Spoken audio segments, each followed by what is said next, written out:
Gaming history has some long-running franchises, especially in the realm of first-person shooters with yearly iterations. You know the one we're talking about.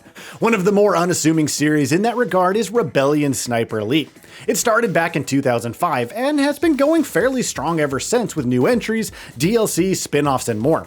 With its latest title, Sniper Elite Resistance, launching on January 30th for Xbox One, PS4, PS5, Xbox Series X and S, and PC, join us as we rank the best titles in the franchise. Number 11, Sniper Elite Nazi Zombie Army 2. After the Nazi zombies wreaked havoc in the first standalone expansion to Sniper Elite V2, who could guess they'd return for another round? Nazi Zombie Army 2 offers a new campaign with fresh locations and enemy types, and you'll once again slay undead by the droves, either solo or with up to 3 other players. Don't fix what isn't broken, but when it feels more repetitive than its predecessor, you have to wonder if it's really worth it. Nevertheless, it's more maps for slaying zombies, which counts most for some.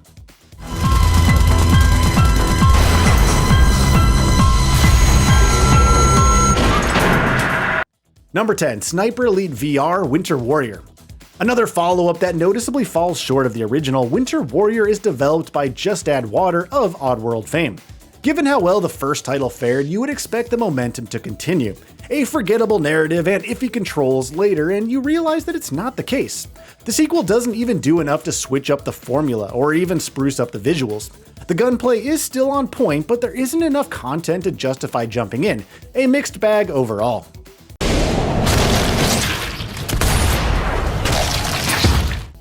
Number 9, Sniper Elite Nazi Zombie Army. The original and Rebellion's first attempt at a Left 4 Dead style undead spin-off starring Carl Fairburn, but set in an alternate universe World War II. The shift from careful and methodical sniping and stealth to gunning down zombie hordes en masse is still a huge shift for the series. Nazi Zombie Army handles it well enough, combining the realistic gunplay and X-ray kill cam with new kinds of threats and co-op. Though it won't be competing with the very best co-op zombie shooters in the genre, it's a fun old time if nothing else. Number 8, Sniper Elite V2. The first sequel in the series, Sniper Elite V2, focuses on Fairburn attempting to stop the V2 rocket program in Berlin, which explains why it didn't get a simple 2 in its title. While it received some praise for the realistic ballistics, the AI was a mixed bag, alternating between competent and imbecilic. Respawning enemies and stealth were also points of contention, with the sniping being the only real aspect that resonated. That's because Sniper Elite V2 introduced what would become a staple of the series for over a decade, the X-ray kill cam, rewarding kills with a bloody showcase. Number 7, Zombie Army Trilogy. It's a close tie between Sniper Elite V2 and Zombie Army Trilogy in terms of quality. However, the latter wins out by not only remastering the first Nazi Zombie Army expansions, but including a third campaign. You can play through all of them with up to 4 players, choosing from 8 different characters, with Left 4 Dead 1 and 2's cast joining for an additional 8, and even adjusting the difficulty, which is nice. The famed ballistics and X-ray kill cam are also present, alongside dismemberment adding a bit more strategy. It's still pretty repetitive and lacks much of the series' nuance, but it's still good for some mindless fun with friends.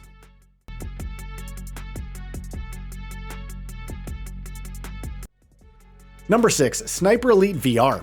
The first Sniper Elite VR title, and one that also boasts a poor narrative with some strange gates stopping you from completing the last few missions. No autosaves, bugs, underwhelming melee combat, it's almost hard to get on board. But where it excels is in the fine mix of arcade shooting and realistic ballistics. It's also responsive enough to make racking up points with the most creative kills really enjoyable. Still far from the best in the series, but a solid option for those who want a fun sniping title in VR.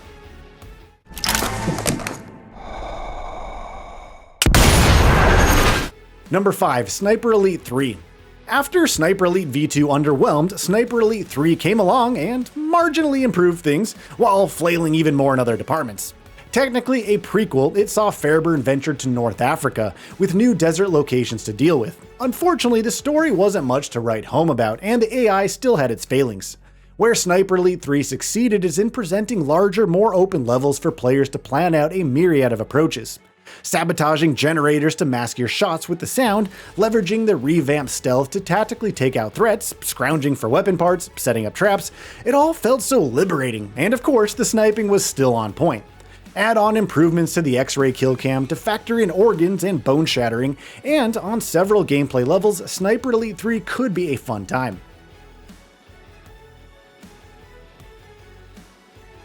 Number 4, Sniper Elite 1. It's somewhat ironic that one of the better games in the franchise is the one that actually started it all. Sniper Elite launched in 2005, and as far as sniping-focused titles were concerned, it was unlike anything else in the World War II shooter space. The realistic depiction of ballistics, where factoring in things like the wind, felt fresh and challenging. Sure, you didn't get the explosive viscera of the X-ray kill cam, but it was still satisfying for a bullet to dramatically reach your target in slow motion. With all of the other relatively new tactics, like using louder sounds to mask your shots, it's no wonder that it received attention despite some shortcomings. Number 3, Zombie Army 4 Dead War. Considering its predecessors, there may not have been that many expectations from Zombie Army 4, yet somehow everything kind of fell in place. From the campy campaign with its zombie sharks and zoo, to the X-ray kill cam triggering off explosions and well-placed shots alike. Each character has extensive progression and some fun talents. The weaponry went above and beyond, straight up embracing the elemental, and bizarre new enemies debuted, including a zombie tank. Yes, it has overpriced DLC, and yes, the gameplay can still get repetitive, but it's the series' and one of Sniper Elite's best offerings yet. Number 2, Sniper Elite 5. Sniper Elite 5 is not where the series has truly started to take a turn and really come into its own with the sandbox style levels and freedom of playstyles. It still excels in those regards, refining the realistic sniping we know and love while presenting some of the best levels in the series. There's also Axis Invasion, a new mode where an enemy sniper can invade your game, leading to even more tense encounters. The key shortcomings of the series remain, but it felt like Sniper Elite finally carved out its winning formula.